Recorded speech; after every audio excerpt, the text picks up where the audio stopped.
Salut à tous et bienvenue dans ce nouvel épisode de l'arrondi. Aujourd'hui, épisode pour les enfants.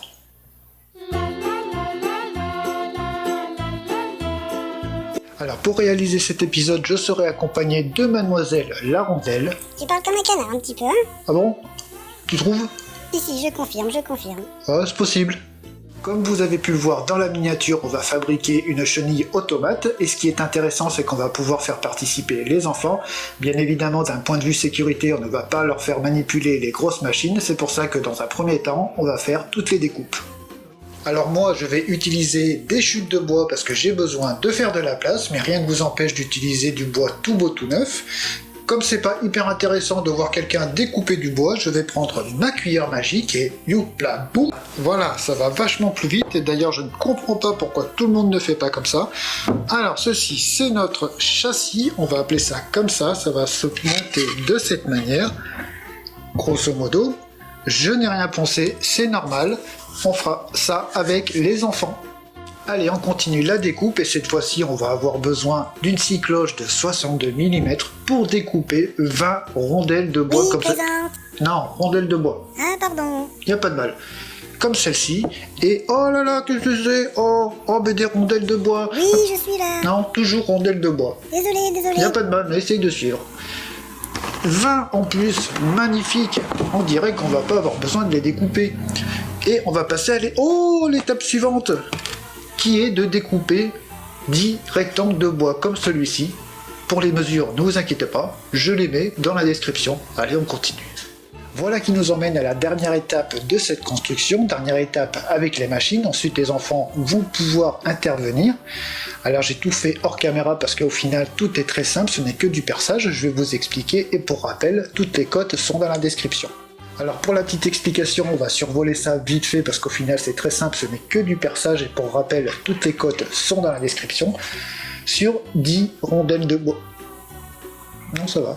Sur 10 rondelles de bois, j'ai percé avec un fourré de 6 mm à 1,5 mm du bord du centre de la rondelle. J'ai fait ça sur les 10. Sur les 10 autres, j'ai percé aussi, mais sur la tranche cette fois-ci, il y a une profondeur de 1,5 cm, toujours avec le même fourré de 6 mm. Sur nos petits rectangles de bois qui font 4 cm de longueur et la même épaisseur que les rondelles, j'ai percé de part en part avec le même fourré de 6 mm sur les 10.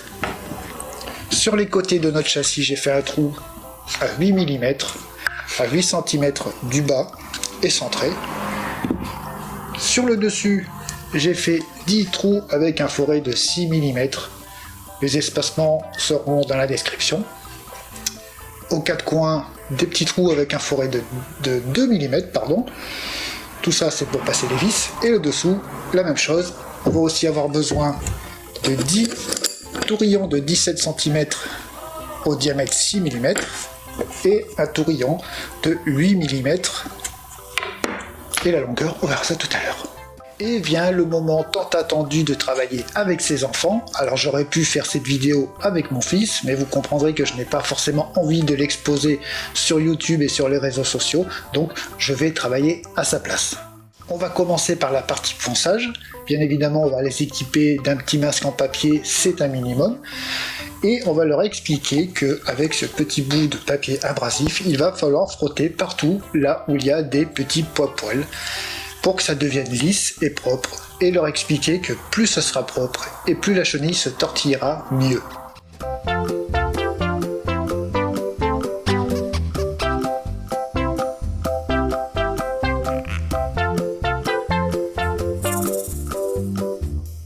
Allez, on va pouvoir passer à l'assemblage, et c'est bien là le moment le plus intéressant pour les enfants, mais d'abord, petite rectification, tout à l'heure je vous ai dit que ce tourillon c'était du 8 mm, je me suis trompé. C'est du 6. Voilà, petite rectification faite, on passe à l'assemblage. Alors pour commencer, on va tout d'abord mettre de la colle dans un petit récipient ou une petite coupelle. On va éviter de s'en mettre sur les doigts, alors on va utiliser un pinceau. Première chose à faire, on va enfiler une petite roue comme ceci dans le tourillon. Et on va la mettre à 5 cm et demi du bord. C'est-à-dire, hop, comme ceci. Alors, je prends mon petit pinceau, je trempouille dans la colle, j'en applique sur le tourillon, voilà, et je vais venir glisser ma roue jusqu'à mon trait, et on va plus y toucher pour le moment, on va faire autre chose. Voilà. La colle, on verra un peu plus tard.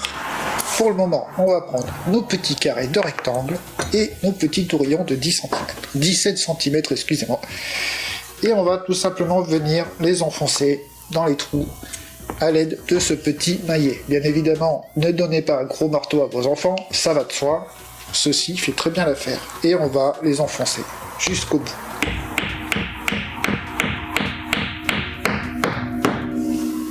En voilà un fait. Et on continue.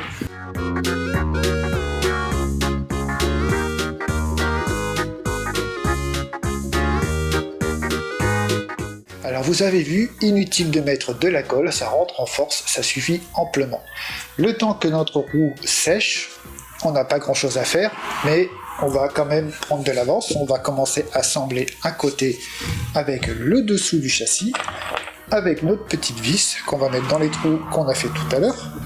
Ça aussi, vous pouvez largement le faire faire à vos enfants, à l'aide d'un tournevis et non d'une machine.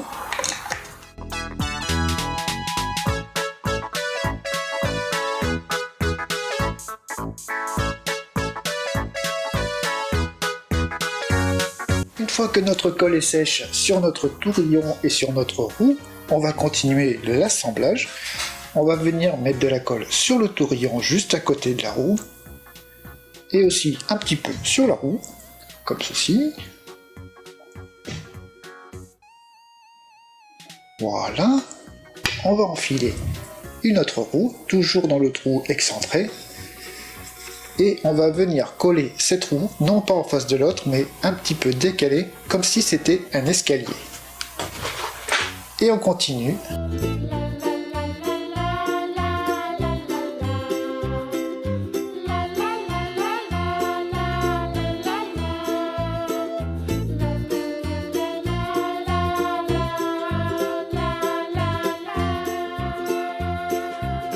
Et voici ce que ça donne une fois fini.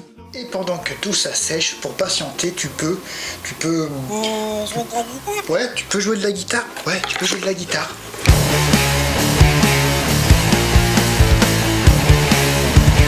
Bonne nouvelle, c'est sec, on va pouvoir continuer l'assemblage. Alors, on reprend notre châssis qu'on va mettre sur le côté, comme ça. Notre petit mécanisme qu'on va enfiler dans le côté gauche.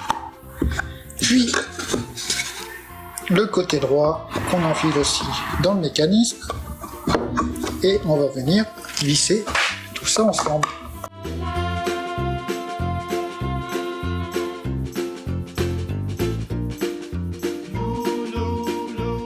Une fois qu'on a fait ça, on continue avec le couvercle et on va enfiler chaque petit patin dans chaque trou. Hop, en voilà un, voilà deux, voilà trois, enfin vous avez compris, comme ça jusqu'à la fin.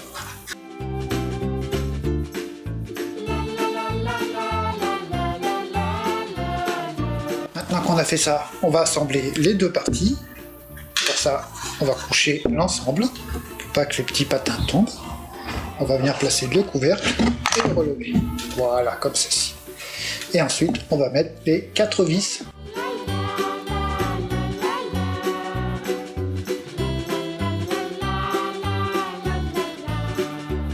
Et nous voilà déjà à l'étape finale qui est celle de coller la chenille sur notre structure. Alors comme tout à l'heure, je prends mon pinceau, je prends un petit peu de colle, j'en mets sur mon tourillon, pas trop, pour pas que ça coule dans le trou, sinon ça bloquerait la tige et c'est pas ce qu'on recherche. Voilà, et je vais venir prendre un petit élément comme ceci et poser un bout de ma chenille et je vais continuer comme ça jusqu'au bout.